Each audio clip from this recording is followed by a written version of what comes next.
Hey guys, we got a fun episode today. Filmed a joint preview with our Steelers Talk host, Jack Sperry. So that's coming up here in just a few moments. But do want to hit the injury news off the top here. These injury reports were from Wednesday, so keep an eye on Thursday and Friday's injury reports as well. For the Bears, the following 6 players did not practice. Jaquan Brisker dealing with that shoulder injury. You wonder if part of that was from that collision with Tyrique Stevenson. Tremaine Edmunds popped up on the injury report with the groin issue, so that is certainly something to monitor as well. Still no TJ Edwards as he's dealing with that hand and hamstring injury as well. Noah Sewell also on the injury report with an elbow injury. Remember, the Bears signed Jalen Reeves-Maybin. That could explain some of the thought process of bringing him in other than the special teams value he'll provide as well. And then Grady Jarrett, Kevin Byard, just veteran rest days, nothing to worry about there.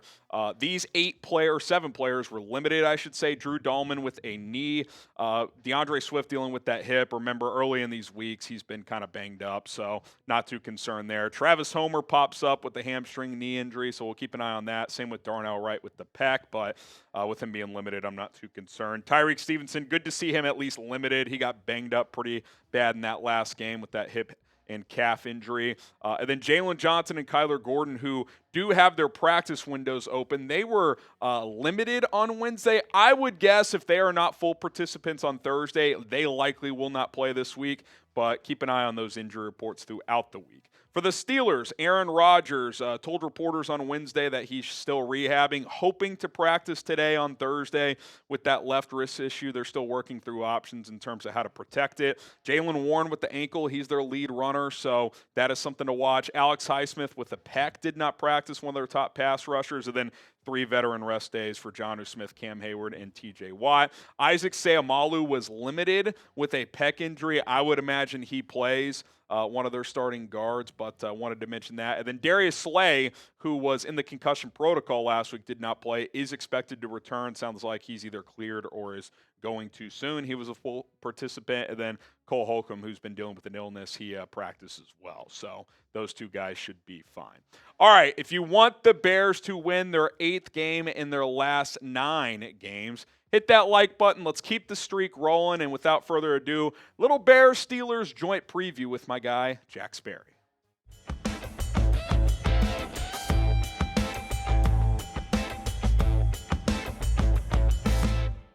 All right, we're back at it with another joint preview. I'm Harrison Graham of Chicago Bears Now. He is Jack Sperry of Steelers Talk. Big matchup, big game for both teams. Steelers a game up on the Ravens in the AFC North. Of course, the Bears a half game up in a crowded NFC North. Obviously, the big storyline, Jack, is Aaron Rodgers making his probably last return to Soldier Field.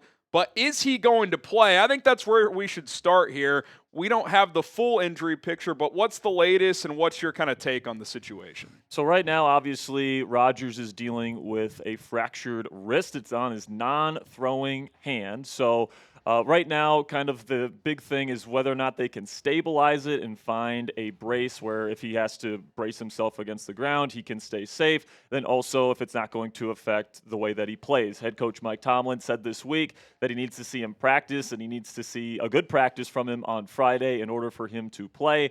And if he's not going to be able to go, it's going to be backup quarterback Mason Rudolph. Now, the team feels very comfortable with Rudolph as their backup quarterback. He won 3 straight games for them at the end of the 2023 season to get them into the postseason. Last week, had a really efficient day. Now, a lot of that was kind of check down, kind of heavy stuff, but he only had 2 drives in the second half because the defense was busy scoring touchdowns for them.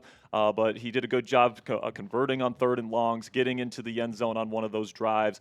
And he is certainly somebody that's capable of executing the offense for Pittsburgh. So I know for a fact Rodgers wants to play in this game. Obviously, he wants to go into Chicago. He's probably had this one circled on his calendar for a very, very long time. Of course, he likes to say he owns the Chicago Bears. So it's going to be interesting to see here if he's going to be able to play on Sunday. Yeah, I mean, he's clearly pushing to play. That's been reported. Tomlin said yesterday that they've talked, and Aaron's doing everything he can to get ready. I believe, and correct me if I'm wrong, Tomlin said Friday will be a big day to kind of determine. He doesn't really need the reps. I mean, being a 20-year vet and everything like that. I think part of the reason also he wants to play, not just the history with the Bears, the dominance over the Bears, but like things have tightened up in the AFC North. Like, he feels like every game is critical because he is. So you would think he's going to push to be out there. I'll ask you this with the injury, because the word Mike Tomlin used was, we got to see if he's functional. Now, we talked about this on Bears Now. I'm sure you've talked about it on Steelers Talk. To me, when I hear that, it's like, okay, can you handle an under center snap? Can you do the ball handling things? Hand the ball off with your left hand, grip the football. Are there any other things when Tomlin mentions the word functional that fans of both teams should be aware of? Because these were things that I pointed to, including the ability to absorb contact if he gets knocked to the ground, and being able to brace when he falls. Well, I think part of that equation as well is just how well does the ball come out of his hand. Like, if he's wearing a brace, does the weight distribution between the two sides of his body get kind of jacked up? Also, it's worth mentioning that Rodgers jammed a finger on his throwing hand pregame back in Week 9 versus the Colts, and he hasn't been the same since. It's been 3 straight kind of lackluster performances for the passing offense ever since that injury happened. And you can't tell me that injury, even though he played through it, hasn't affected his accuracy. I mean, the way that you grip the football, and if one of your fingers is hurting you, it's going to affect the way that you throw the ball. And I think that has clearly affected the way that he has thrown it over the last 3 weeks, because he was like an above average starting quarterback the first half of the season, the first 8 weeks. In the last 3, he's been like a bottom 5. Starting quarterback in the game. So even if he plays, I'm not sure if we're going to see a normal Aaron Rodgers out there, which is kind of why, if he's not playing well in practice on Friday, I would just go with Mason Rudolph. He's a very functional quarterback inside this offense, and if the Steelers are going to win this game anyway, I think they're going to have to win it with their defense. So if Rodgers isn't 100%, I would go with Mason Rudolph. But if I know Aaron Rodgers and if I know Mike Tomlin, if Rodgers can play, he probably will be out there. So Bears fans understand, and Steelers fans as well, is there a major difference in what they're going to do offensively if they play Mason Rudolph? Like, what are some different things that both fan bases should be aware of? Well, I think that you're going to see some more simplified reads. Rodgers likes to have full field progression reads, and he likes to read out the defense. He's somebody that obviously has an incredible football IQ, and he's got great vision, so he can read post-snap rotations very well, all that stuff. Mason Rudolph is more of a, give him a high-low read, and he's going to be able to find the right guy. If neither of those options are open, he'll find a check down. So you'll see more simplified kind of reads for the quarterback if Mason Rudolph is in there. But also, I think Mason does a better job staying in the pocket. Rodgers likes to kind of use his pocket presence and his quick feet to move inside that pocket. Mason obviously can't run very well, so he's very more statuesque, where he's going to be standing in the pocket and delivering. Those would kind of be the 2 main differences, I would say, between these 2 quarterbacks. Let's flip to the Bears quarterback here, Caleb Williams, who's, I think, clearly made progress this year. Still some accuracy issues that are popping up from time to time. The Bears have had some untimely drops the last couple weeks as well. For those who don't know, Jack Sperry obviously is our Steelers Talk host, but you are a big film junkie. You watch a lot of these quarterbacks specifically, especially upcoming Steelers opponents. I don't know how much you've gotten into Caleb just yet, but what have you seen here? And if you have any questions for me about what I've thought about him, I'll certainly get into that as well, and ways to attack the Steelers defense, because I think, it's always going to be an interesting chess match going up against the Tomlin defense. But the Bears are number 1 in explosive plays this year. Some of that's the running game as well. But what have you seen from Caleb in year 2 under Ben Johnson? Well, I mean, he was the highest grade I ever gave to a quarterback heading into the National Football League. My pro comp for him was Patrick Mahomes, and he hasn't lived up to that yet, but I do think he's getting there. He's still getting used to the under center game with Ben Johnson here, but he throws on the run better than anybody I've ever seen throw the football on the run. The velocity that he can put on it, even with both feet in the air, is incredible. His pocket presence was something that I really loved coming out of USC. Now, the advanced numbers for him, the efficiency stuff isn't all the way there yet, not ranking in the top 20 in a lot of those key areas, but he's not turning the football over, and he's not putting the ball in harm's way all that much, and he is creating a lot of explosive plays, and he's doing a really good job avoiding pressure when it comes. He does hold the ball for a long time. He's currently dead last in average time to throw. But sometimes with these scramble type of quarterbacks, I mean, like Lamar Jackson, for example, holds the ball for a long time, but he gets away with it because he's excellent out of structure, just like Caleb Williams is. Yeah, I've kind of made the point. I think the time to throw stat is very case-to-case based. Like, there are certainly times he just needs to get rid of the football further, but when there's 4 or 5 plays a game where he avoids a sack, spins out, and runs from one hash to the far sideline, and it's a 9-second play, it's kind of just going to elevate that number. I think I actually saw a stat on just normal structure plays. He's like at 2.6, so it's actually much better there. But I'll add one more to advanced metric. I'll have to double check. But heading into last week, EPA per dropback, Caleb was actually 10th in the NFL. He's had some weird negative QB sneaks. They dropped a couple of snaps, so that's kind of hurt his EPA per play, but the per dropback's been pretty good. I think something Steelers fans should watch out for in this game, where he's really improved other than the sack avoidance, which that is something to watch for, like TJ Watt, Alex Highsmith, and company, like finishing these plays. I mean, the Giants had him dead to rights at least a half dozen times and couldn't get him to the ground. So I would imagine the Steelers are really emphasizing that this week. But the play action over the middle and the intermediate areas, Sperry, I think that's when this offense is at its best. Number one, the ability to run the football, which they're now second in the NFL in rushing with DeAndre Swift and Kyle Monungai, but setting up play action off of that, those in-breaking routes to Rome Odunze, DJ Moore, Luther Burden, Colston Loveland, those two guys getting more involved. I think Caleb throws that ball better than any other pass he attempts right now. So keep an eye on some of those intermediate over-the-middle throws. And I know the Steelers run a lot of man coverage, so it'll be interesting to see kind of seeing that play out this week. Yeah, they usually like to, especially with these kind of out-of-structure, kind of rushing quarterback types like Lamar Jackson, for example. What they love to do is put a 5-man blitz on that quarterback to avoid any openings in the rush lanes and not give the quarterback anywhere to escape. So I would expect a lot of 5-man pressure looks from the Steelers this week. And they've been playing a lot more zone lately, especially ever since they moved Jalen Ramsey to safety and they brought in Kyle Duggar. They've been playing a lot more safety, a lot more too-high safety structure kind of stuff, and the defense has been a top 5 defense in the league the last 3 weeks since they acquired Kyle Duggar and moved Ramsey to safety. Those guys hit hard. They have great instincts, and when everybody's eyes is on the quarterback, they do a really good job rallying to the football, hitting guys hard over the middle of the field if they want to come in with those dig routes. Really excited to see this matchup between an offense that prioritizes throwing the ball over the middle as much as it does, and a Steelers defense that punishes teams for coming over the middle as much as they do. Yeah, chess match should be very, very fun. We got a lot more to get into, some matchups to dive into in this matchup as well, but want you guys to weigh in on the show. Who wins on Sunday? Big game for both teams. If you're rolling with the Bears, type CHI. If you're rolling with the Steelers, go ahead and type PIT. Now, going to tell you guys about Prize Picks, then we'll get back into this preview. Daily Fantasy made easy at prizepicks.com/CLNS. The hard-hitting football action is even better with Prize Picks. The weather might be changing, but the feeling of being right never gets old. So keep the season rolling on Prize Picks by getting $50 instantly in lineups when you play your first $5. Prize Picks is the only app that offers stacks, meaning you can pick the same player up to 3 times in the same lineup. Want to pick your favorite quarterbacks more on pass yards, rush yards, and touchdowns? You can do so right now only on Prize Picks. To qualify for a Prize Picks lineup, you pick 2 or more players up to 6 and take more or less on the stats available: passing yards, rushing yards, receiving yards, points, rebounds, assists in basketball, other sports available as well. Simple 2-player lineup. We'll keep it on theme with these 2 teams. Took more on DeAndre Swift's rushing yards, also took more on DK Metcalf's receiving yards. $20 lineup to win $60 on that one. Just an example of what a Prize Picks lineup looks like. So don't wait any longer. Download the Prize Picks app today. Use our code CLNS to get $50 in lineups after you play your first $5 lineup. That is code CLNS. Get $50 in lineups after you play your first $5 lineup. Prize Picks, it's good to be right.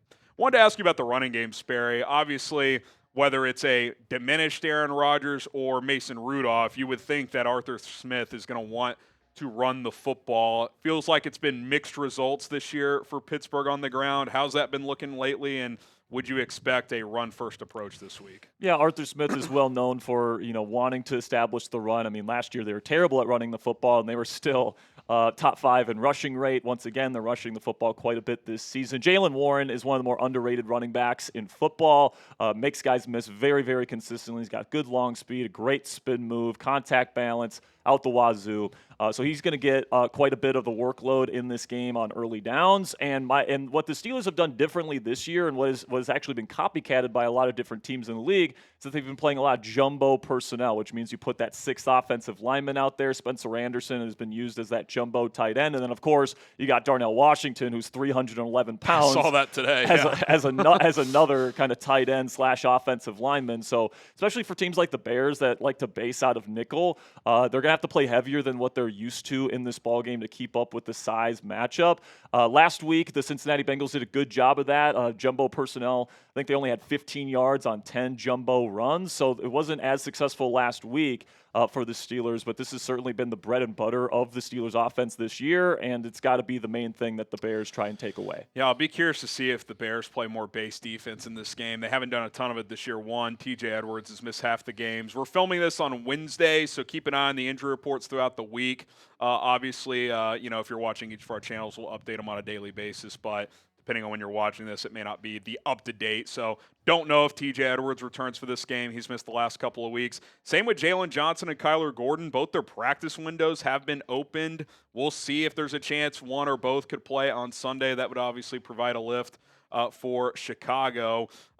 Outside of DK Metcalf, who is a weapon that Bears fans should keep an eye on in this one? I would say Darnell Washington, because he's been getting more and more snaps as the season has gone on. He had 45 snaps last week against Cincinnati. That led all of Pittsburgh's tight ends. And not only is he an incredible blocker when they want to run the football on early downs, but he is so tough for linebackers and especially defensive backs to bring down in open space. He's so athletic for a 311-pounder. He's got really good hands. They'll throw it up to him in 50-50 ball situations.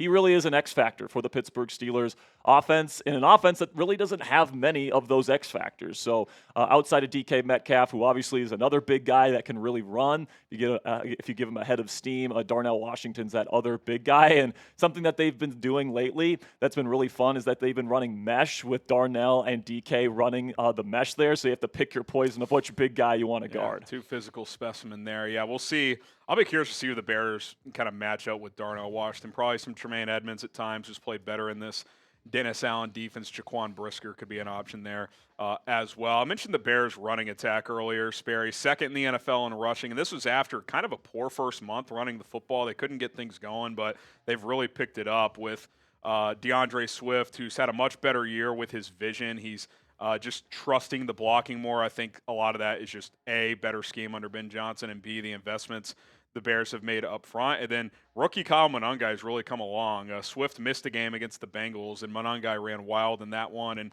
ever since then, his role has kind of increased. So a little bit of a thunder and lightning, and kind of a poor man's version of what Ben Johnson had in Detroit with David Montgomery and Jahmyr Gibbs. This team certainly doesn't have a Jahmyr Gibbs, but their ability to run the football, I think, Sperry, a big determining factor in this game is going to be who wins the battle of the Bears' offensive line against the Steelers' defensive line. I mean, these games are often won in the trenches anyway, but you could argue that's the biggest strength of each team, the Steelers' defensive front and the Bears' O-line. So I'm fascinated to watch that play out. Yeah, me too, especially because the run defense for Pittsburgh has been very hit or miss this season. They've given up over 100 yards multiple times to different running backs. They almost gave up 100 last week to Chase Brown for the second time this season, but they've shut down some of the league's premier backs like Josh Jacobs and Jonathan Taylor when they played the Colts. So, this is a group that has a lot of physicality to it.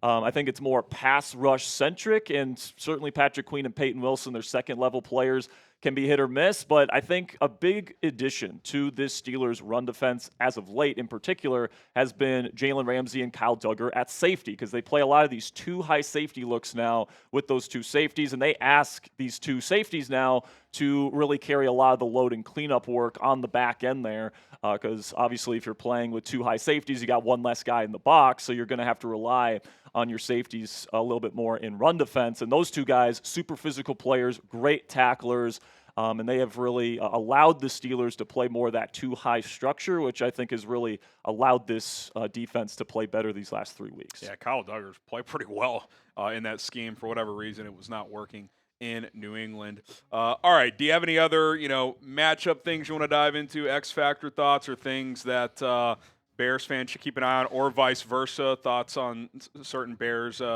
situations going against the Steelers? Yeah, it'll be interesting to see if Jaylon Johnson plays in this game. Obviously, that would really help take away DK Metcalf. But also on the other side there, James Pierre has actually played really well for the Pittsburgh Steelers. But this week, Mike Tomlin said in his press conference that he actually plans on starting Darius Slay, who has really, really struggled. And I'm guessing they're going to be putting Joey Porter Jr., a really good physical press man corner, on Rome Odunze, which means that Darius Slay would be on DJ Moore. So that could potentially mean DJ could be in for a big day, especially if Slay continues some of the coverage struggles that we have seen from him very consistently throughout this season. Another guy that the Bears can take advantage of is Patrick Queen, who has really struggled in pass coverage this year. He leads the league in missed tackle rate among linebackers this year. They spent a lot of money on him, and he's an athletic freak, but he's out of position very frequently in both phases. That's certainly a guy that they can take advantage of in this one. Cole Kmet's coming off a good game. Colston Loveland's been heating up, so maybe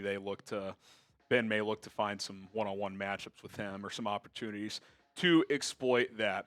All right, guys, this was a lot of fun. Bears, Steelers this Sunday, 1 o'clock Eastern, 12 Central Time at Soldier Field. Again, keep an eye on both channels, both injury reports, as Sperry will have the latest over on Steelers Talk. I'll have the latest here on Chicago Bears Now, so subscribe regardless of what channel you are watching on. You got a score prediction for us? I'm going to go 23-20 Steelers win. I know the Bears are winning a lot of these close games, but I think this time the Pittsburgh Steelers pull it out. You think the bad man does it again, or I think I think we're going to get regardless of QB, I think the Steelers get the dub. All right, I'll go Bears 24-21. Should be a tight one. Think it'll be a fun day at Soldier Field. We will see you guys soon. Stay up to date with our content. See you next time.